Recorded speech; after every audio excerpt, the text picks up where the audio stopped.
नमस्कार, एस्ट्रो तक में आप सबका बहुत बहुत स्वागत है। मैं हूं प्रवीण मिश्र। कामदा एकादशी कब है? कामदा एकादशी का व्रत रखने से आपको क्या लाभ होगा? एकादशी क्यों महत्वपूर्ण मानी जाती है? क्यों एकादशी के दिन हमें व्रत रखना चाहिए? उससे क्या क्या फ़ायदे होते हैं? इस पर आज विस्तार से बात करेंगे। देखिए, चैत्र मास में कामदा एकादशी का व्रत रखा जाता है। बहुत महत्वपूर्ण एकादशी ये मानी जाती है।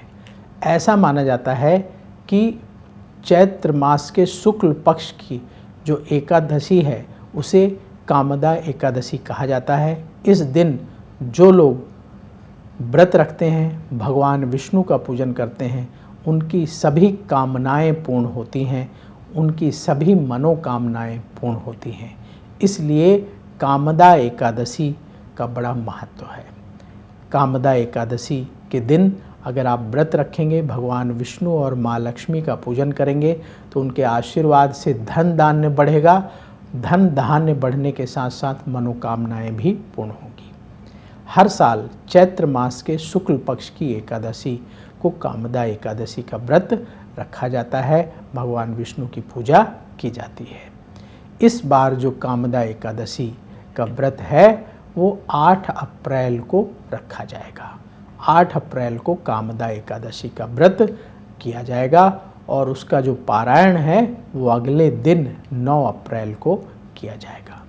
तो कामदा एकादशी के दिन आप व्रत रखें और भगवान विष्णु का पूजन करें और जो भी मनोकामना है भगवान विष्णु के चरणों में निवेदन करें। क्या सावधानी बरतनी चाहिए, आपको कैसे पूजा करनी चाहिए, वो हम आपको बताएंगे।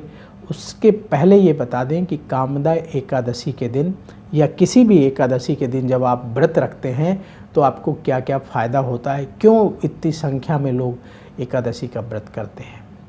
तो देखिए, जो लोग एकादशी का व्रत करते हैं उनकी शारीरिक बीमारियां, मानसिक बीमारियां दूर होती हैं।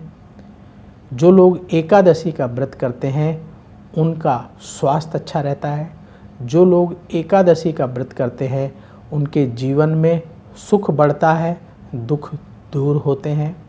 जो लोग एकादशी का व्रत करते हैं उनके मन की चंचलता धीरे धीरे समाप्त होने लगती है, धार्मिक कार्यों में मन लगने लगता है। जो लोग एकादशी का व्रत करते हैं उनके लिए मोक्ष का मार्ग खुलता है। भगवान विष्णु के आशीर्वाद से अंत में मोक्ष की प्राप्ति होती है। तो एकादशी का व्रत करने के बहुत सारे लाभ हैं, उनमें से कुछ लाभ हमने बिल्कुल शॉर्ट में आपको बताए हैं।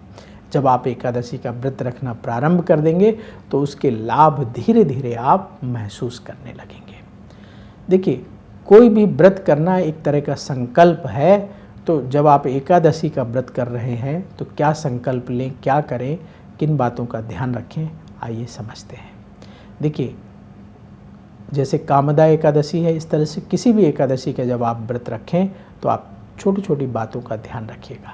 अभी कामदा एकादशी की बात कर लेते हैं। तो आप कामदा एकादशी के दिन 8 अप्रैल को है, आप सुबह उठिए, सुबह सुबह उठ करके स्नान कर लीजिए। कोशिश करें कि ब्रह्म मुहूर्त में 4 बजे से लेकर के 5 साढ़े 5 बजे के पहले उठ जाएं और स्नान कर लें।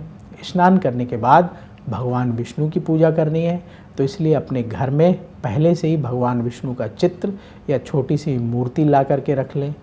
पीले रंग का कपड़ा ला करके रख लें और चौकी अगर आपके घर में है तो अच्छी बात है, तो एक चौकी ले लें, उसमें पीले रंग का कपड़ा बिछाएं, उसमें भगवान विष्णु का चित्र या मूर्ति स्थापित कर दें और इसके बाद पूजन करना है। सुबह सुबह पूजन करना अति उत्तम होता है।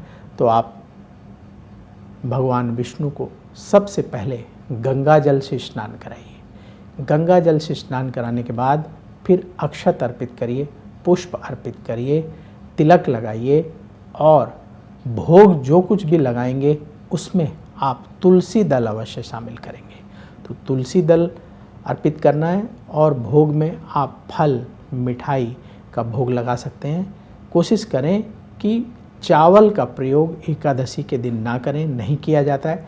चावल एकादशी के दिन नहीं खाना चाहिए और चावल के किसी रूप का प्रयोग नहीं करना चाहिए, जैसे चावल से बनी चीज़ें हैं वो भी एकादशी के दिन प्रयोग ना करें तो अच्छा रहता है।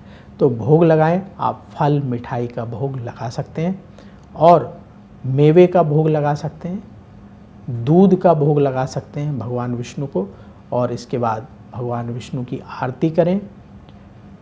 तुलसी की माला से मंत्र नोट करिए, बहुत ही सरल मंत्र बताते हैं, इस मंत्र का जाप करिएगा। मंत्र है ओम नमो भगवते वासुदेवाय, ओम नमो भगवते वासुदेवाय।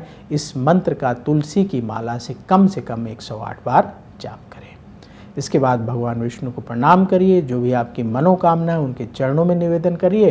फिर इसके बाद अपने दैनिक कार्यों में जाइए, अपने ऑफिस जाइए, अपने काम में जाइए, अपना कार्य करिए।